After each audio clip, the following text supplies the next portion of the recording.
Hi everybody, welcome back to my channel. Yes, I'm recording. Okay, I just made myself a little teeny tiny grilled cheese.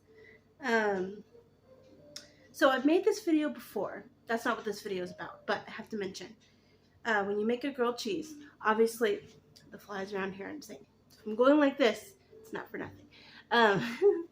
The bread, you put butter or mayo on it, whatever you like, and then you put some red chili flake on it while it's cooking, or before you lay it down, and then, whatever cheese you use. I'm telling you, the chili flake, if you're not, like, obviously if you can't handle any heat, don't do it. If you can handle, like, a mild, this is perfect in my opinion.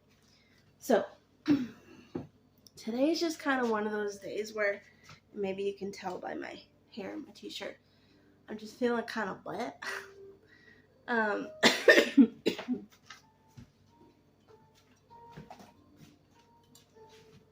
Today's one of those days where I'm just feeling kind of bleh. And so, what do I do to fix that? Well, besides making sure that I had some coffee, this is not sponsored, by the way, and you can probably tell that by my subscriber amount. But this is called Element, and I know that it really became popular when the carnivore diet and stuff became popular. Well, I got it a while ago because I wanted something that had the same benefits of Gatorade, but without all the added sugars and stuff, and the dyes and the things. And so this, just half a packet will do. I don't think this says how many ounces it is, but it's a pretty big cup. But I fill this up with about half. If you like things less sweet, use fourth, but usually half is just right for me. My favorite is this one, citrus salt. And on the days where I'm just kind of like, bleh, kind of between nauseous, just not feeling 100%, this is what I take. And I was really craving a grilled cheese, so I'm going to have a little snack and clean up the kitchen. And then we're going to get started on some dinner. In my last video, I harvested some like a green pepper thing, like a spicy green pepper.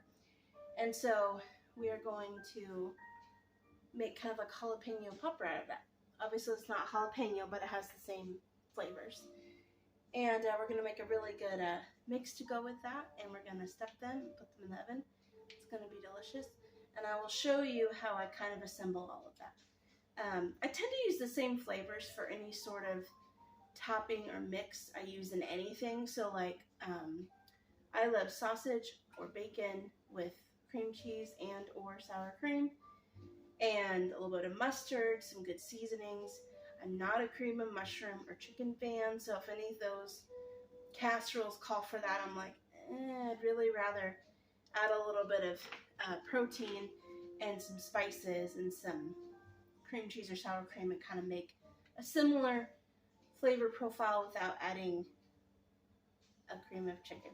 No offense to those that love that stuff. Hey, green bean casserole, I love it. But it just tastes a little bit more unique and homemade with that special blend. So let's get started. Thanks for watching my video and joining me. I just feel like I have to record this if this is going to turn out like I want. Hold on.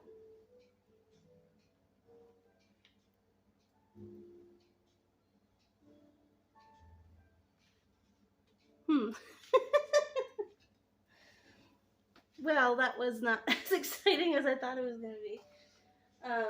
Alright, I've got my Element rocking and rolling. I've got a little bit of coffee brewing, because I haven't had coffee yet today, and that might be part of the problem too.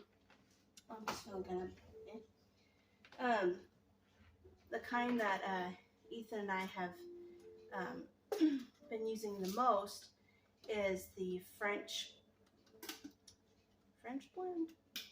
blend, I think, from Costco. It's in the bulk. It's in a big black bag.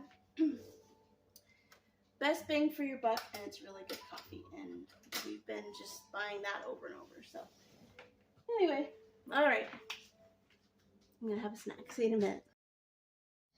Okay, if I didn't mention it before, we're going to be making a filling for stuffed jalapenos, although these are a different type of pepper, but you get the idea. This filling also, you could top or fill this in anything. It is so versatile and delicious. You could use it in stuffing, like a stuffed mushroom. You could put it like in a pepper and make pepper boats. It's so delicious.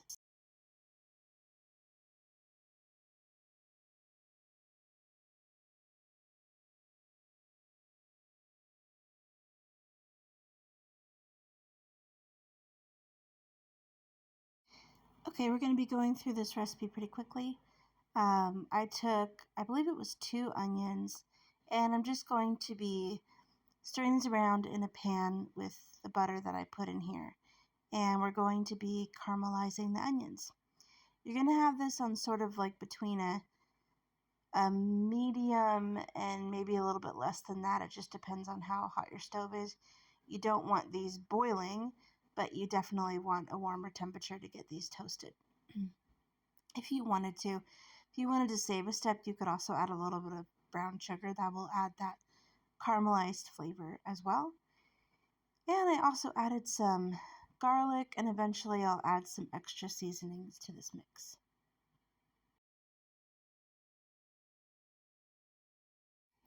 Oh, and at this point I also did add my bacon.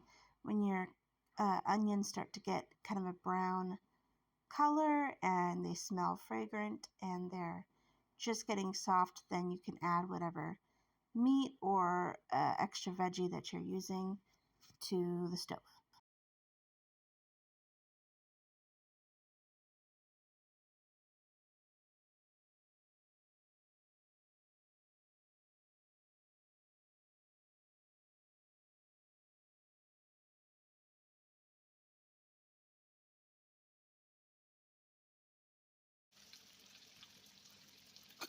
Okay, here I'm going to add some red chili flake.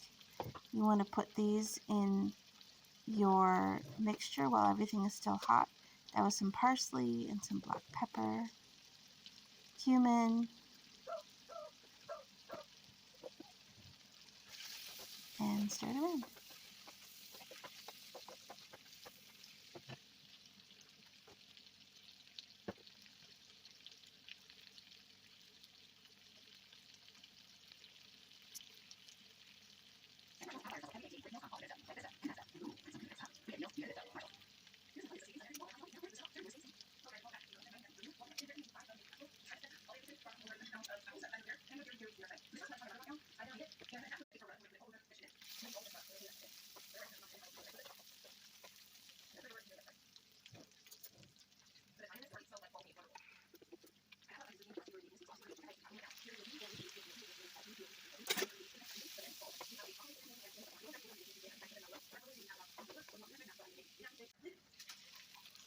Alright, and then one of the last steps that you do in this recipe is you add your cream cheese.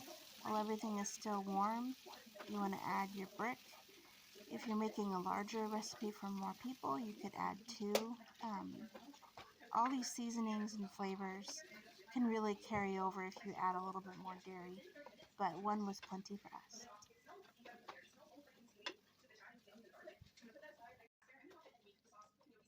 And at the end, I added a little bit of parsley just for some color. It really makes everything stand out and pop, and it adds a little bit of extra flavor. And then I also added some thyme for some color, and also thyme just goes great with bacon and sausage, and I find that if I add it into something kind of at the last bit, then the flavor stands out. I don't necessarily cook the spice kind of like I did with the red chili flake. Alright, let's start cutting our jalapenos.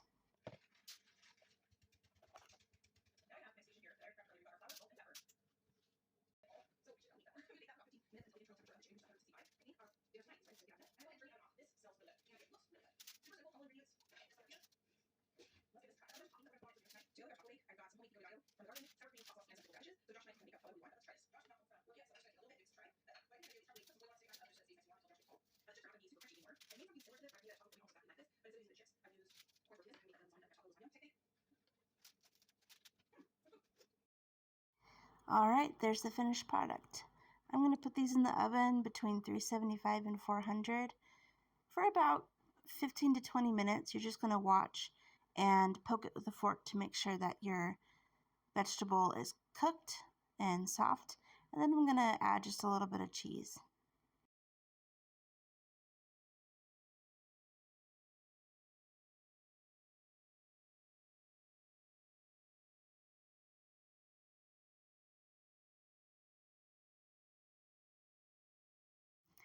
Da da da da! There we have it. Everything is browned and crispy, and your vegetable is soft, and everything is ready to be served. Doesn't that look so good? Again, this filling is so versatile. You can use it on and in everything. And it's really easy to do. It's just a little time consuming cooking the onions, but other than that, it's so worth it. I want to thank you guys for watching, and I will see you next time. Bye, guys.